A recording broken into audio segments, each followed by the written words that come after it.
got a bench full of drills. I just want to show you briefly, because we use these things a lot in the workshop, as you know, and I don't know how I've amassed so many of them, but I've got to have a clear out here, and I've got to start by getting rid of the ones that aren't any good anymore. Now, by looking at them, you won't be able to see which is which and what is what. And actually, it might be easier just to pick out the ones that are still working rather than the ones that aren't. There's no real logic in any of this. It's odd. You might think it's associated with cost or money, but even that isn't true. So what's reliable and what isn't can be quite a surprise. Certainly is to me, anyway. This one here, this is 240 volt Black & Decker. And it's got an electronic 2-speed control on it, and it's got a hammer action, and it's got a chuck that's not keyless. It's got chuck key. The flex has collapsed here a bit, and it's 40 years old, and it sparks a lot now. And I think the last time we used it was some sort of fibre brush in order to clean something, because it's got a fast spindle speed. And I find that a fast spindle speed is very useful in a drill. So I'm actually going to put that one in the bin, I think. I can hardly bring myself to throw it away. It seems a bit cruel. These two Ryobis here, one of them is older. This one is older. That one is the newest one, and that's the newest Ryobi cordless drill that I've got. And it stopped functioning, and I was quite surprised by that. This was the first one to stop. It's well polished here, so I mean, it must have been used, quite extensively. Got a little spirit level on the top, got torque control on it, and it's forward and reverse and single speed. I don't know if it was single speed variable, but it didn't have a fast speed and a low speed button on it like, say, this one does here. And so this was the first one to fail, but it took it about 12 years to fail, so no complaints about that. It gave very good service, and so did this one. And this one says 2010 on it, and I think it stopped working, say, I don't know how long ago it was, really, quite a while ago, but it was a nice drill. I like them, they're very good, and we use these on site, incidentally, so it's not like it was picked up once a fortnight and used to drill 3 holes. It was used extensively, and it had a pretty hard life, and it was fine. And now it doesn't work anymore, which is a shame. And I don't know if I can pull the chuck off that or not, because I need a chuck for one of these drills. I'll tell you in a minute. And this is still going, so that's okay. I bought this with the impact driver in a set, and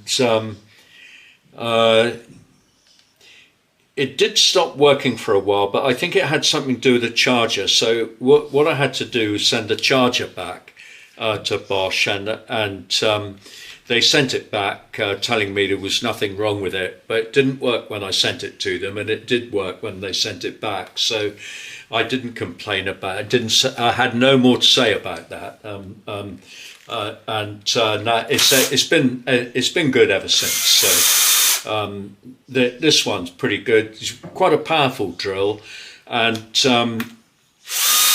that's although it's getting a bit smelly in its old age. And yeah, anyway, that's been all right. So I'll put that in the to keep pile. This one here, NiCad, and very early one of ours. It did a lot of site work, got dropped from a great height here, split all the way across there, which is, you know, hardly surprising really. And it was a very good drill. And when I bought it, I got one drill and 3 of these.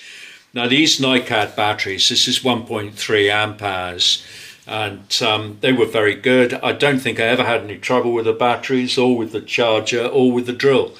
But in recent years, it's fallen out of use, and I think the charger's gone missing. I don't know where the other batteries are.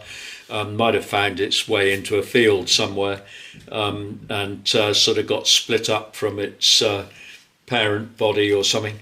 And so anyway, it's, you know, it's no more good, and I can't undo the chuck anymore, so I can't retrieve this bit. And the interesting thing about NiCad batteries is that you got to be careful when you charge them, if you remember this, or if you inherit one or something, because I'm not even sure whether you can buy them now, but some people repack them, and I know you can get the stuff, you know, the battery units to repack them, the cells to repack them. And but when you use these, you have to make sure that you exhaust the charge in the battery before you recharge it, and you have to make sure when you do recharge it, you recharge it right up to the brim, because if you don't do that, the charging, the sort of rate of charge diminishes like this until you've only got that bit left because they've got a memory. And so always completely discharge them before you put them on charge, and charge them right up as much as you can until they show they're completely full, before you take them off charge. And don't just do what you do with a Li-ion battery and top it up every now and again. That'll ruin a NiCad battery. And like I say, I don't even know whether you can buy them anymore. This one's gone on now.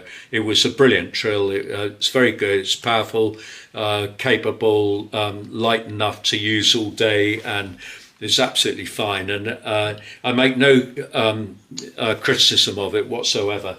It would have no business still being serviceable today if you'd seen the amount of work that it's done. So I'll stick that one over there. This one, however, slightly different kettle of fish altogether. This Trend drill I bought about 1.5 years ago, and the first time I used it very seldom. Hardly got used, and the first time it came to be used on its hammer action, it started smoking and smelling, and I couldn't ever stop it, and I can smell it now actually, and if I run it for about 20 seconds or 30 seconds, it may start to smoke. It'll certainly start to smell very, very bad, and it's a great shame, you know, it goes forwards and backwards. It doesn't make any difference what you do with this, so I think it may be a gearbox fault.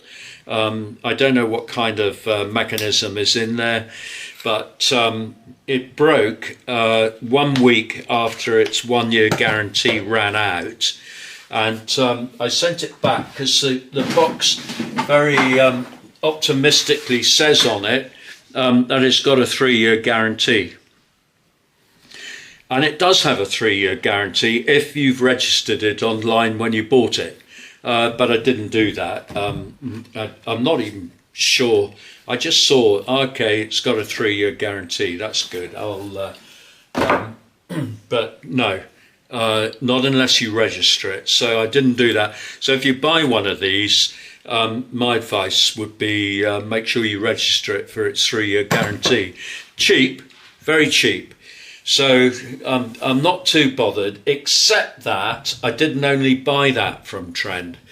I also bought the circular saw, the 4-inch grinder, and the impact driver. Well, the impact driver's fine, I've used that more than I've used that. You can't really tell by looking at them, but that's had more use than that has. I tend to use an impact driver quite a bit. I've got a few of them because I've got the other half of that, and I got a 10-volt one, and they're the sort of thing I take on site quite a bit. So that one's still okay. So that one's staying. This one's pants, and so that one's going. Great disappointment. Now, in terms of this one I should say this is another Ryobi, and nothing wrong with that, but doesn't get used. I was watching somebody's video the other day, and they were saying that this thing is one of the best tools they ever bought. Well, I've used this maybe 4 or 5 times. I mean, sometimes when you want to get in a kitchen unit and do something up or undo it, it's quite useful. And that's why I bought it, actually, because I thought I would need it. But if you're going between joists or something like that, and you could drill a hole between joists, it might be useful. The only batteries I've got for these now that still work, because these old ones all came with NiCad batteries, they're all dead now. And I've got some of these 1.4 amp hour batteries for the Ryobi tools I've still got, which isn't a lot. Yeah, I've got a mastic extruding gun from Ryobi as well. That's quite a useful bit of gear.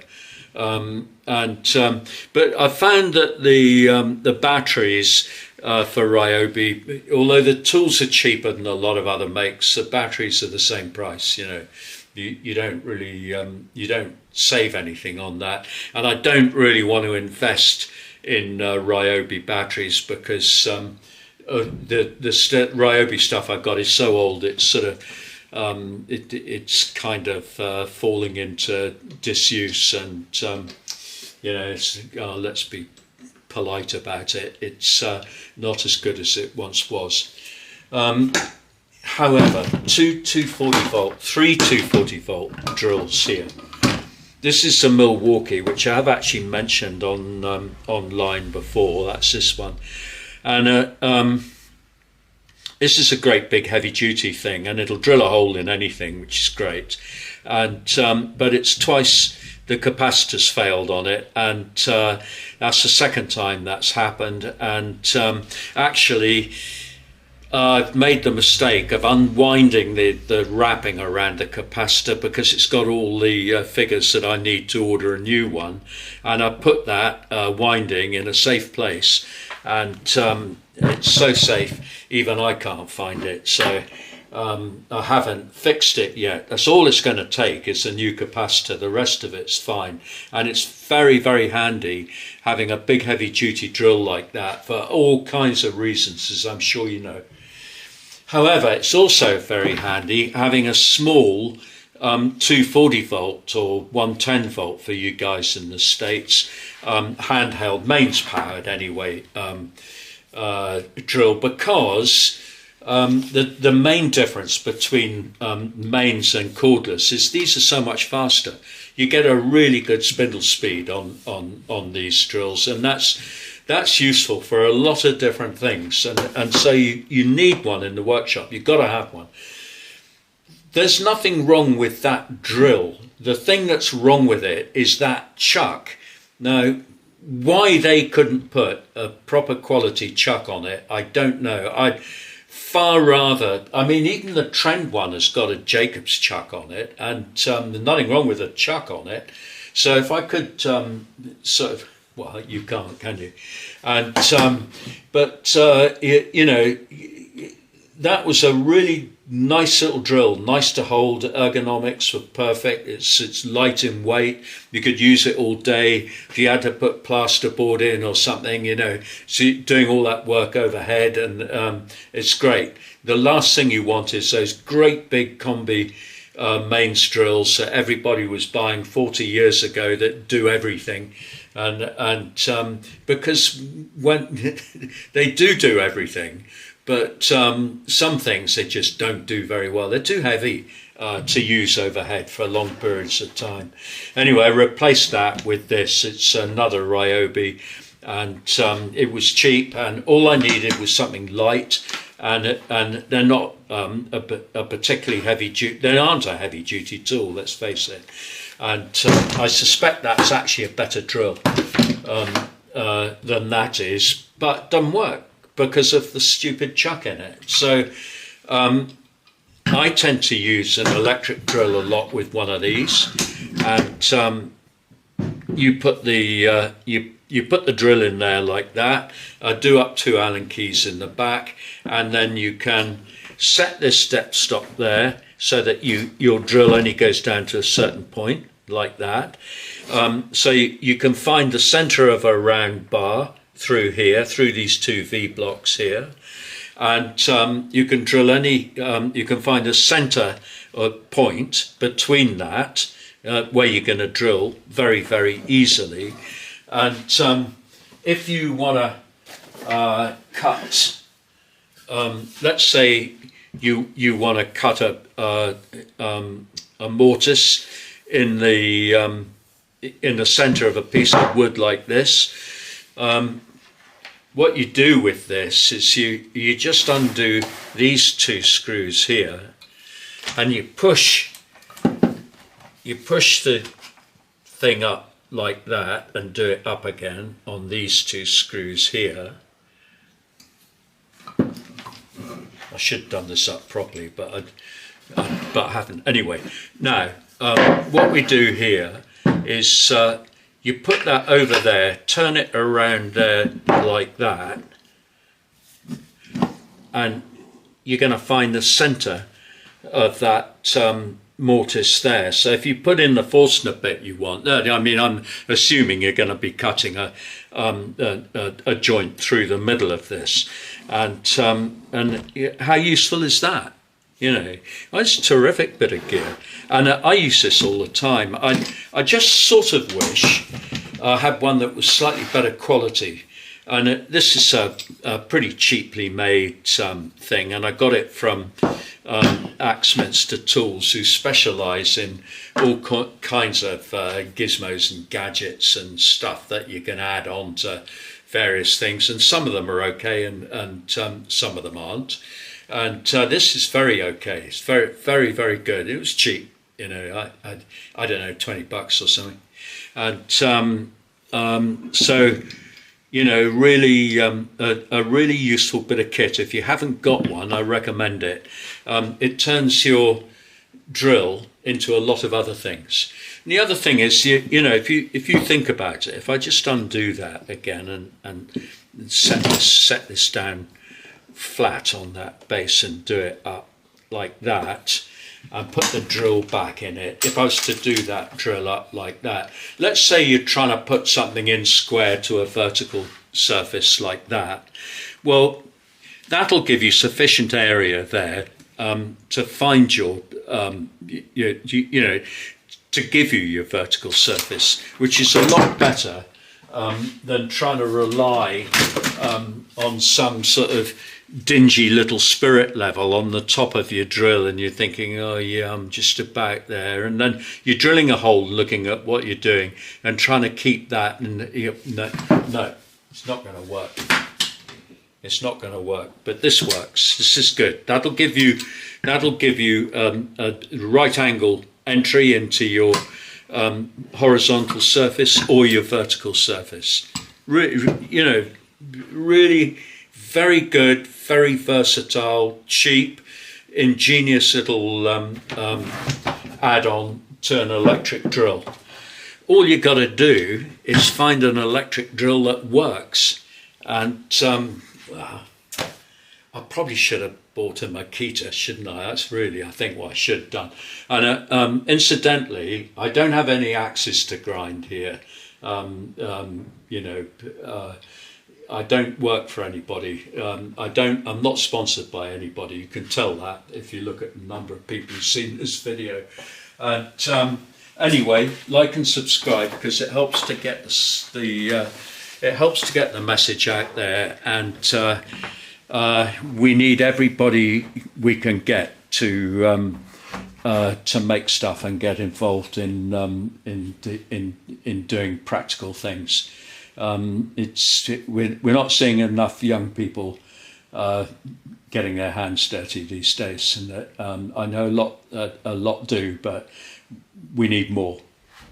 So like and subscribe to the channel, guys, and join us again.